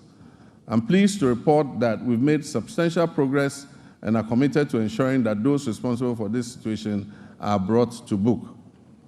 In our efforts to safeguard our citizens, Mr. Speaker, to safeguard our territory, to maintain our democracy, we remain vigilant against the threat of violent extremism and terrorism. Therefore, we are resolute in enhancing our defense mechanisms through diplomacy, counterintelligence, information sharing, infrastructure development, and the acquisition of appropriate technology. Achieving a stable and secure nation necessitates the motivation of our uniformed personnel. Currently, the Ghana Armed Forces faces a housing shortfall of over 17,000 units, and we recognize that the inadequate state of barrack accommodation needs to be addressed promptly. In addition to housing, we'll prioritize improvements to rations and fuel supplies for our security forces. Quality healthcare is another critical aspect of motivating our armed forces. As we work to expand and improve facilities at the 3rd Civil Military Hospital, complemented by the recently restored oxygen plant, we remain committed to finishing the delayed Afari Kumasi Military Hospital, which is still a top priority for my government. The goal is to complete and operationalize this facility before the end of this year. Mr. Speaker, like many other state institutions under the previous administration, the Ministry of Defense is burdened with approximately 3.7 billion cedis in debt, a figure that continues to grow as new and undisclosed debts are uncovered. However, the demands of our Army, Navy, and Air Force continue to rise, necessitating the need for modern platforms for effective operations. Despite these financial challenges, I am confident that the Ghana Armed Forces possesses the human resources necessary to revitalize the defense industry's holding corporation, which can support the government's efforts in this regard. DHOC, which was begun under the late President John Evans Atta Mills of blessed memory, during my tenure as chair of the Armed Forces Council, is essential for fueling Ghana's industrialization drive, which is aligned with our 24-hour economy initiative. Although DHOC has expanded, it's yet to be fully optimized to deliver the returns needed for the Ghana Armed Forces and our nation. I've tasked the Minister for Defense with incorporating innovative and significant private sector participation into DHOC's operations to harness its considerable potential for economic growth. Mr. Speaker, Ghana's strong international reputation was reaffirmed by the historic participation of foreign leaders during the swearing-in of the President, myself, and Vice President Nana Jane Opoku-Agyeman on January 7th, 2025. Mr. Speaker, it reflects the confidence our country's stability and democratic progress has engendered in the international community. Ghana remains committed to its Pan-Africanist ideals, non-alignment, democracy, and global cooperation, and the rule of multilateralism, embracing a policy of friends to all and enemies to none. We'll continue to cultivate diplomatic ties based on mutual respect and shared values. Mr. Speaker, Ghana is open for business. Our policy on economic diplomacy focuses on export diversification, foreign investment, and job creation. A new blueprint and delivery unit at the Ministry of Foreign Affairs with clear performance indicators will be launched soon to ensure foreign engagements yield tangible benefits for our people. Because of emerging security threats, especially on our borders, Ghana is committed to security initiatives, particularly in the Sahel region. We'll maintain a continuous engagement with our Sahelian neighbors and continue to work with them to resolve the difficult situation that they are confronted with. I've appointed a special envoy to help sustain diplomatic relations with our Sahelian neighbors, aiming to achieve their reintegration, if possible, back into our regional bloc. Mr. Speaker, we'll expand passport application centers nationwide to reduce processing times to 7 days. We wish that a passport will be delivered within 7 days from the date application is submitted. These comprehensive reports at the Passport Office is going to align with our vision of a 24-hour economy. The Passport Office is going to work 24 hours to process passports that have been applied for. Mr. Speaker, as we reset Ghana to serve Ghanaians better, government will also revamp the labor administration institutions in the country. We'll promote social dialogue and foster harmonious industrial relations among stakeholders. In the coming months, the National Tripartite Committee, led by the Sector Minister, will organize a national labor conference to discuss pertinent issues affecting labor and employers. The recommendations are expected to influence and shape government's policies and programs in this sector. Mr. Speaker, we will launch the Ghana Labor Export Program, which would allow Ghanaians to go abroad and work with countries that we have signed agreements in specialized areas like engineering, technology, welding, carpentry, masonry, and nursing, teaching, and so many and so forth. The government will maintain strict fiduciary responsibility for the operation of the National Pensions Regulatory Authority and the Social Security and National Insurance Trust.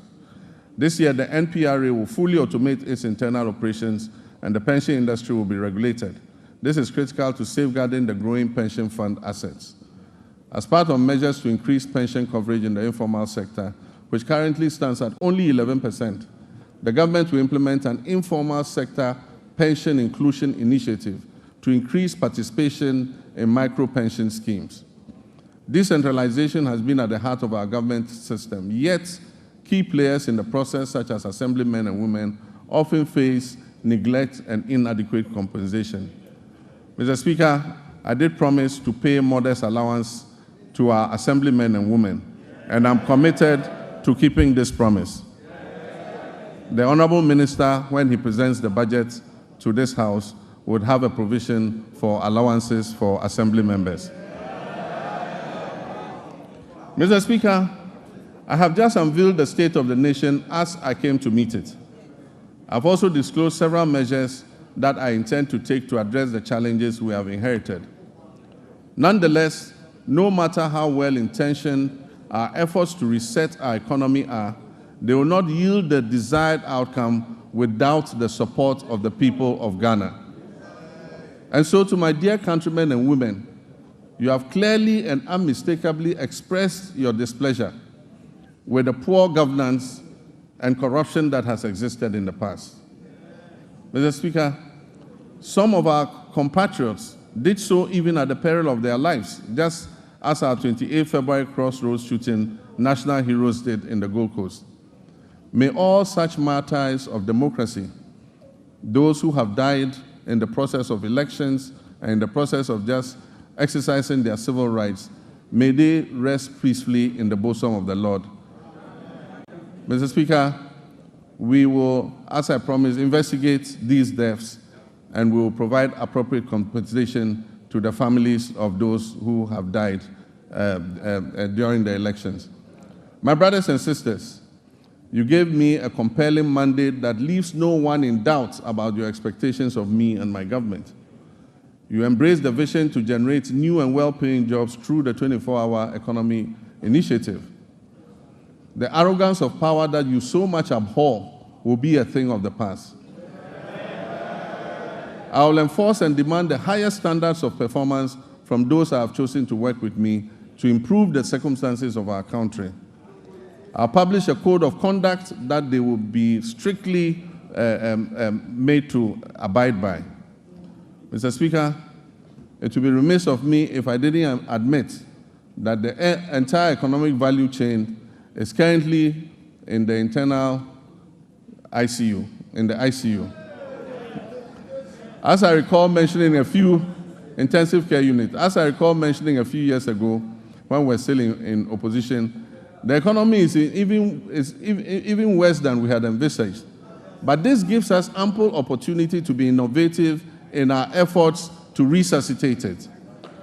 And so what are the key takeaways from me for the people of Ghana? 1, that we shall fight corruption effectively. 2, that we shall run a lean government of no more than 60 ministers. 3, that we shall realign the ministries, agencies, and departments to eliminate duplication. 4, that will introduce austerity, reduce wasteful expenditure and spending, and improving tax collection. 5, that we shall widen Ghana's tax nest, reform tax waivers, especially on investments, and return to our homegrown solutions. 6, that we will grow what we eat and reduce imports of food and goods that can easily be produced here in Ghana. Your voice and contributions will prove invaluable on this journey of national reset, and I encourage you to make your voices heard. I commit to the judicious use of your resources, eschewing waste and ostentation.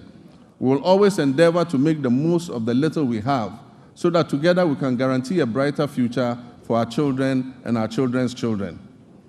Though the state of our nation now may appear bleak and the task of addressing it may seem daunting, nothing should stop us from achieving our goals once we set our minds to it. In one collective push, we can resolve to make this great nation bequeathed to us by our forebears and see it come to fruition. Mr. Speaker, Ghana's economic challenges are not insurmountable. They present the government and everyone else the opportunity to innovate, to reflect, review, and reset, which is the theme for the commemoration of our scaled-down 68th independence anniversary. Mr. Speaker, it is said that there is strength in unity. Ghana's greatest strength lies in its people, its young and energetic youth. If we stand united, we can be more resilient and build together the power of collective action to overcome economic and social challenges. Every Ghanaian, regardless of political affiliation, background, or status, has a responsibility to play a key role in nation building and work towards a complete reset of our country. Mr. Speaker, let me assure you that we are leaving no one behind as we reset to rebuild the Ghana we want. We will rebuild a Ghana that works for all of us and not just a few. We shall live the dreams of our forebears in our lifetime. And so, my countrymen and women, where despair once existed, let hope radiate. And where the sun appeared to set on our bright prospects as a nation, let a new dawn of enthusiasm and renewal supplant it. So that when I come and stand here next year to present a message of the state of our nation, it will be one brimming with excitement and happiness. Mr. Speaker, I thank you very much for this opportunity. I thank honorable members for your kind attention. May God bless our homeland, Ghana. Thank you.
Honorable members, please resume your seat.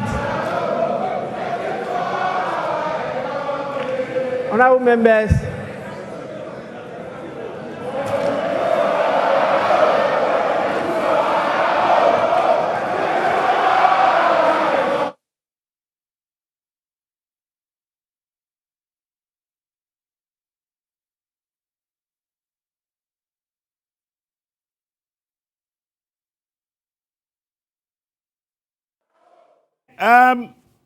It's here Ghana Fasi. I mean, that was the President of the Republic of Ghana, John Dramani Mahama, and the State of the Nation's address, Eddie Abre, and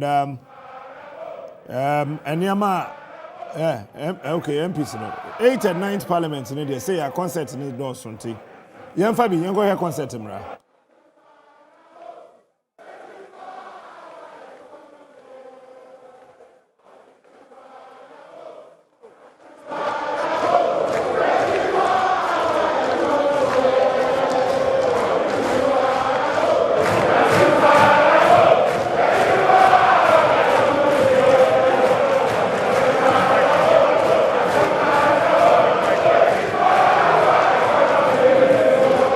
members. Next time, see you two party your wa be move from Bichi. Once I be before the tone, so one tone voice. Well, my get so what take rama. Next time, you two move wa. Move it. So, maybe I me petty the mate. Obi a wo de na wo petty, maybe I me petty ya chichira no. Say wa fa Ghana sika Ghana Japade bia ko di ho no. And Mr. Chuwechiwo, if he could remember very well, Mr. Tika say over 128,000 ghost names and all government payroll so. That was throwing out the challenge. Well, sir, National Service inquiry 58,000. 80,000. 80,000. 80,000. A Hong Kong. Eh? Nadmo. The good Nadmo, dear Sono. In China, moi. A Chosubni. Or Sunubini Kurasa. And to say, Uncle Pontesu, a tam. The Gusu or Nadmo. Ghost names a good Nadmo. And Sawaba Ghana Education Service. Ghost names are a Gusono. Eh? National Service, ye canan crofo say, ye Kasaba heart by heart, Yabobadam. Bosumba Kubiano, Edine Gusono, at the 55 million Ghana cedis. Ne conquer for bottom. Bosumba Ku. Sike bet me aye kwan free hako Cape Coast no. And a kogun crofo bottom. Every month. But when say what a cobo wine, check. Yeah, yami ya do ba de be chie. In accordance say yankwa na fe ntie the leaders ne be kan wi ani abepon. I convey to His Excellency the President the gratitude of the House for the address. Honorable members, again, in accordance with the practice of this House, a formal communication will be forwarded to His Excellency the President after the House has thoroughly debated this address. So you will soon have your say.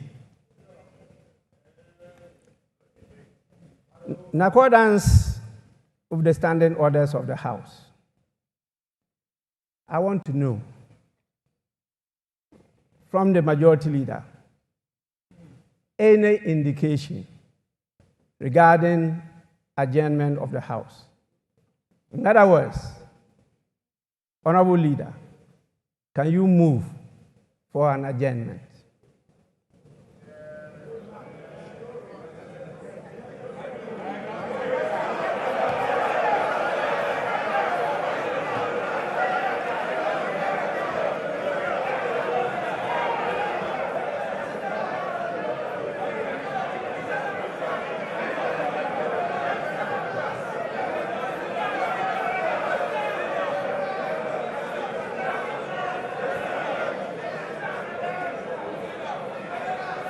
Honorable Majority Leader,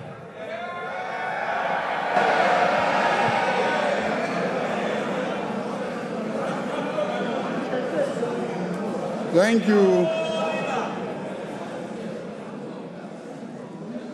Thank you very much, Right Honorable Speaker. Right Honorable Speaker, we wish to thank His Excellency the President for fulfilling his constitutional obligations under Article 67 and duly presenting to us a message on the state of the nation. So, Speaker, things are clearly bleak. So, Speaker, I see on this side of the House my colleagues in black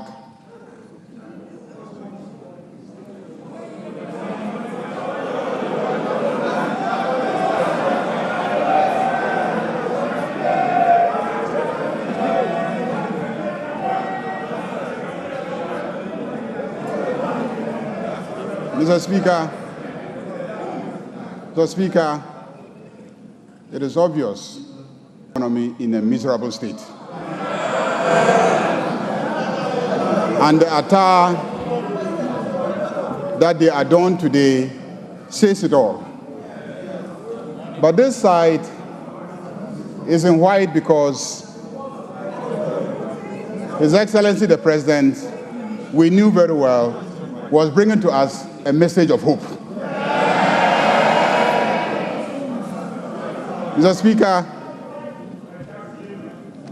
our elders have cautioned that you don't leave your crown in the hands of a hyena as a caretaker when you are traveling. Don't be surprised when you come back and the carcasses of all your livestock are gone. Mr. Speaker, what has happened to our economy and our country and the presentation that has been made says it all. It is sad, it is unfortunate. But His Excellency the President has brought us hope. Hope for the youth of this country. Hope for the women. Hope for the Okada drivers. Hope for the private sector. Hope for students. And hope for ordinary Ghanaians who did everything to bring him to office with such an overwhelming number. Mr. Speaker, we have no doubt that everything outlined here gives hope. And this House will support His Excellency to deliver on his commitment. But more importantly, this House will support His Excellency to deliver on the promise of accountability. Those who so damage our economy must be held accountable. And we will support him to deliver on the commitment to accountability. Mr. Speaker, on that note, I move that this House be adjourned to tomorrow, 10 o'clock in the forenoon. Thank you very much, Mr. Speaker. Minority Leader.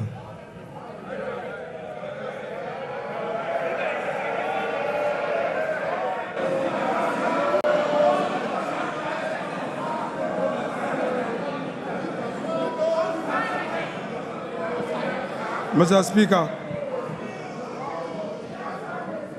let me, on behalf of the Minority Caucus,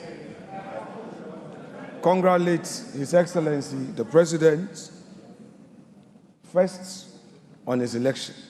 This is the first time after the election that he's been to this chamber and to deliver a message on the state of the nation. Our side take this opportunity to congratulate you and wish you well. Second, Mr. President, On the 21st of February 2013, you notably said, quote, Mr. Speaker, the meat is now down to the bones. This was on the occasion of your address to Parliament. And you said that the meat is now down to the bones. This was at the time, Mr. President, that you were President of Ghana, and you had served as chair of the economic management team of your own government. Yet, when you came to this house, you lamented on the same state of the economy that you had presided and re-echoed the point that we are left with just the bones. Mr. Speaker, the President again says that he has delivered less ministers. But it is clear that his strategy is, if less, more divide. You have appointed few ministers, but more and more and more presidential staffers and more committees.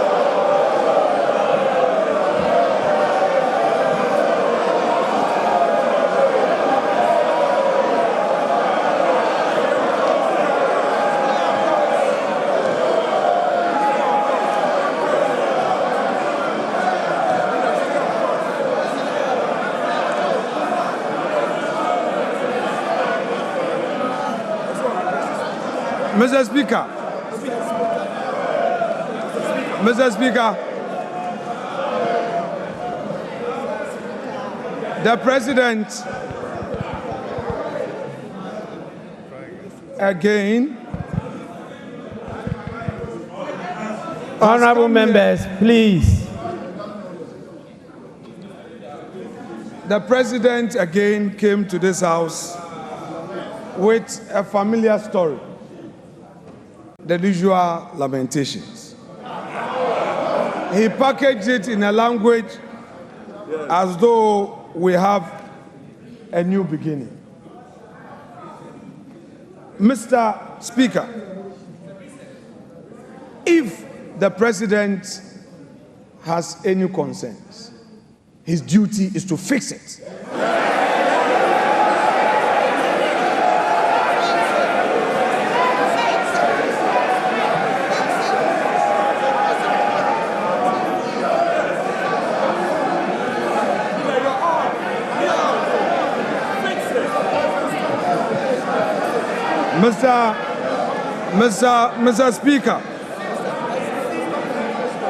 Mr. Speaker, His Excellency, the President, has announced to us a cabinet of 19 with only 2 women. The daughter of the founder of this NDC, Senator Rawlings, is missing. Haja Ladi is missing. Helen Intosu is missing. Where are the women in this government? The Vice President. Honorable members, please, order.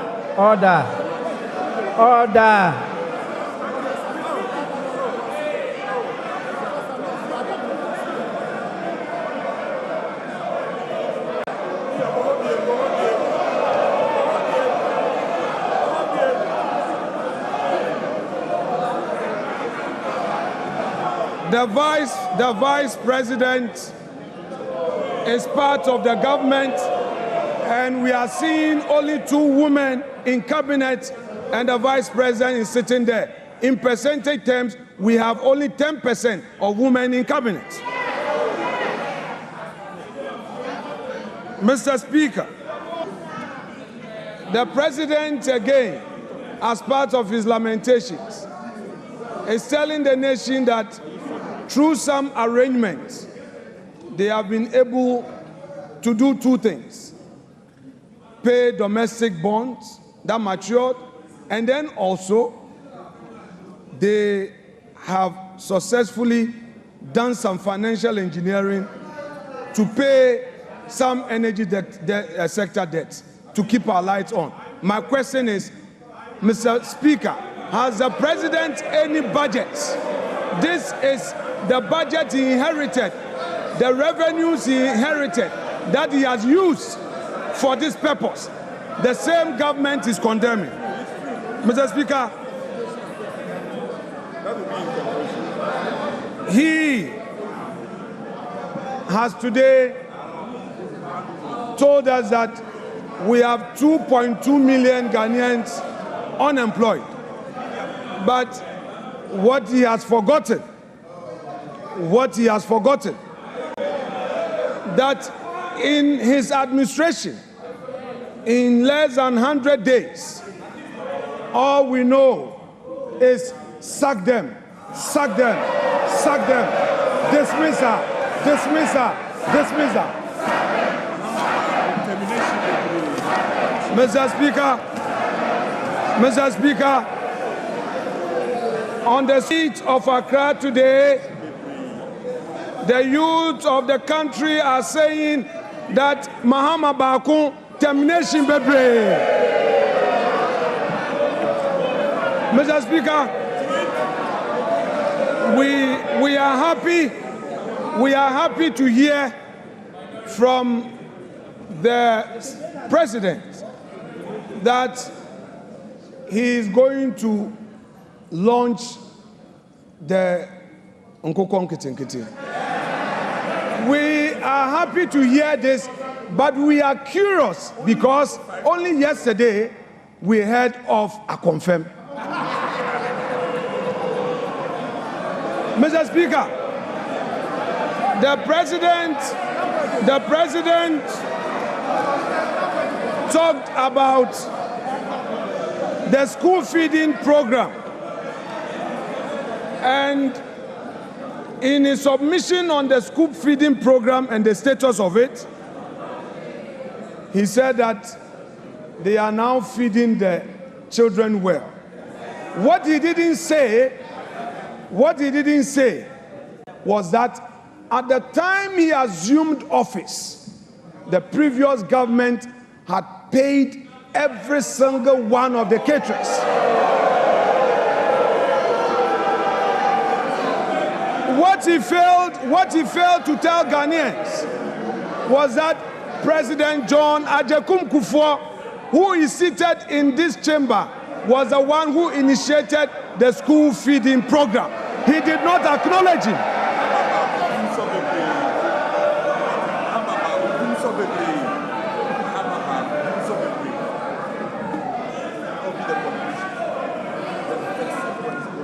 Mr. Speaker, what are we seeing in this government? The same old stock. The same old stock. There's nothing new. There is nothing like transformation. Only yesterday, Mr.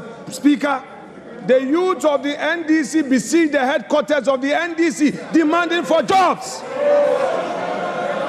Where are the jobs? Mr. Speaker,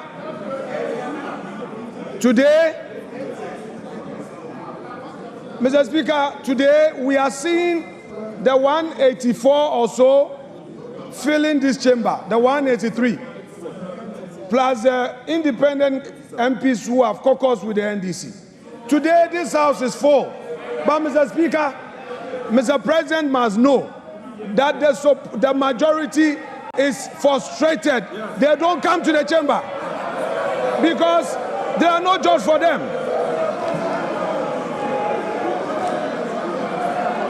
Mr. Speaker,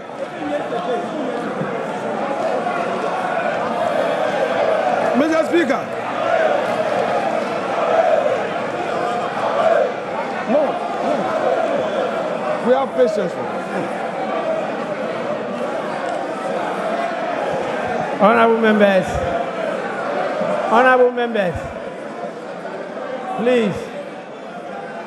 Honorable members.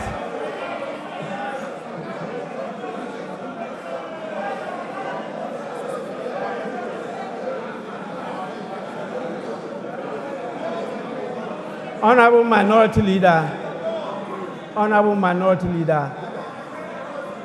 you have 1 more minute.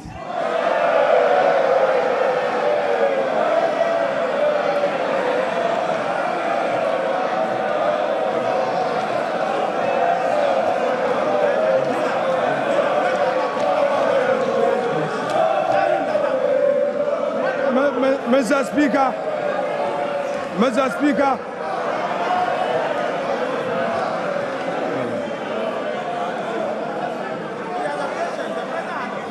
Mr. Speaker, when Akufo-Addo was here on his last sonar, Akufo-Addo had patience for Emmanuel Ama Kofi-Boa to speak. Mr. Speaker, there must be patience for the minority side. I cannot be limited, Mr. Speaker. Let me finish.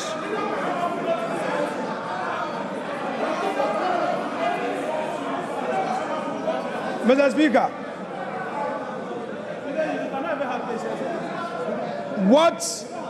what we have heard today fails to acknowledge the strides made in the last 8 years. Mr. Speaker, the President failed to acknowledge that he came to meet a peaceful and a stable country. 2, the President failed to tell us that he came to meet a public and civil service that the government, in spite of all challenges, was able to pay consistently. Mr. Speaker, the President failed to tell us that in spite of all the crisis, consistently, the Akufo-Addo government was able to increase wages. And the minimum we did was 11% as compared to his 10%. Honorable Minority Leader. Mr. Speaker, to conclude. Your time is up. Mr. Speaker, to conclude. Honorable members, my attention has been drawn to the presence of more distinguished members. And I want to draw your attention to them.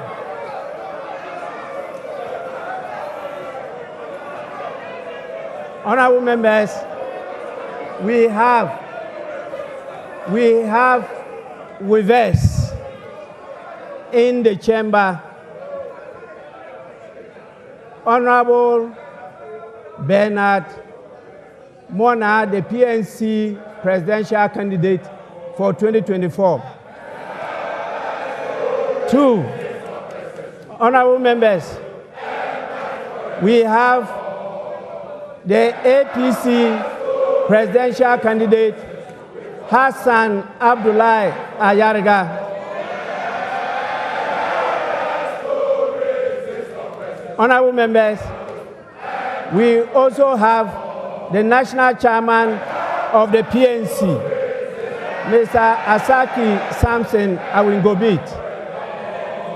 And we have the PNC vice presidential candidate in the person of Joycelyn Akofa Doche.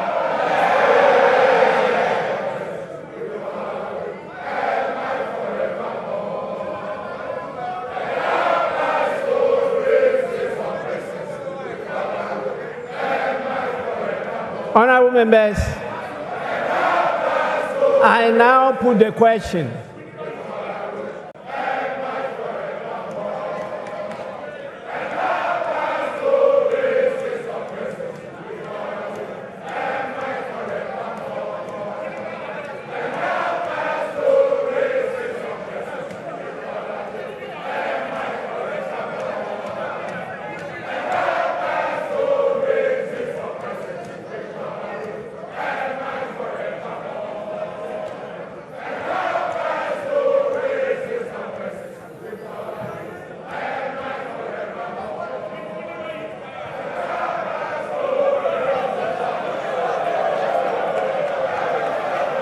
Honorable members, the motion has been moved and seconded. As many as are in favor of adjournment, say aye. As many as against, say no. I think the ayes have it. Honorable members, the ayes have it. The motion is adopted. The House is accordingly adjourned till Friday, 28 February 2025 at 10 o'clock in the forenoon. The House is adjourned.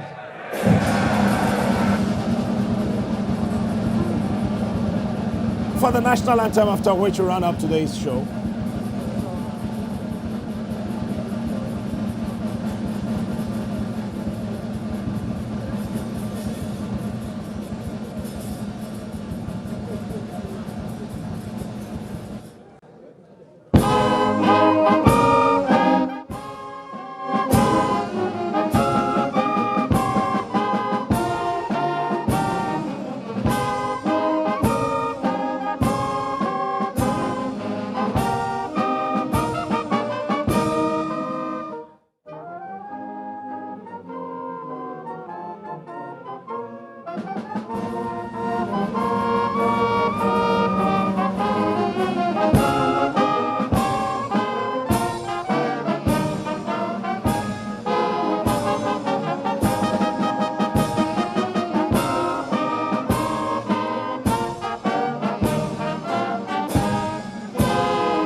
Minutes, 7 after 1, and hey, sorry, because I'm English show. So sorry. It's, you know, His Excellency the President of the Republic, John Dramani Mahama, in the State of the Nation's address, many JB, I agree. Oh, you're minority, I'm your majority, and now, oh, you're majority, I'm your minority. No, but you know, I don't fool. So you belong to the minority? No, I don't. Minority leader with brains. Possibly, yes. Okay, anyway. Yes. So both the majority and the minority have agreed. So you may reserve all comments until tomorrow morning. But I think Safenyo Markins has gotten a new title. The spokesperson of the NDC MPs. I think.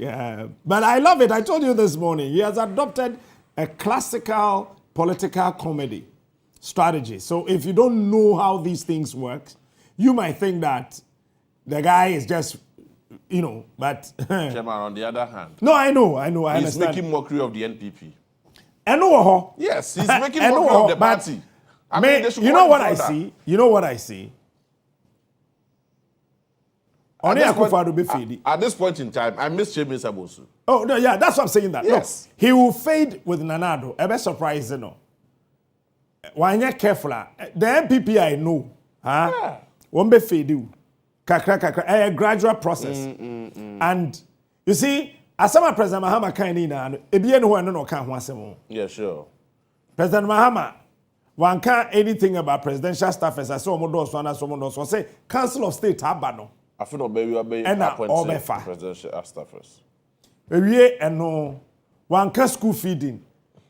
As no can free SHS for Yes. Now why baton. So all these things, no, don't ever think, say, I feel man can see him there all can. I will repeat. Man, you watching the say they all can know him. Yes, only pass sabi or can see him. But only part of politics. So that is all on behalf of the entire production team. On my own behalf, JB, Efiatago, the production team, and everybody, we want to say a very big thank you for doing the watching this morning. We'll meet tomorrow at 5:30 a.m. My name is Blessed Godsbridge Smart. We'll meet tomorrow. Thank you. Bye-bye.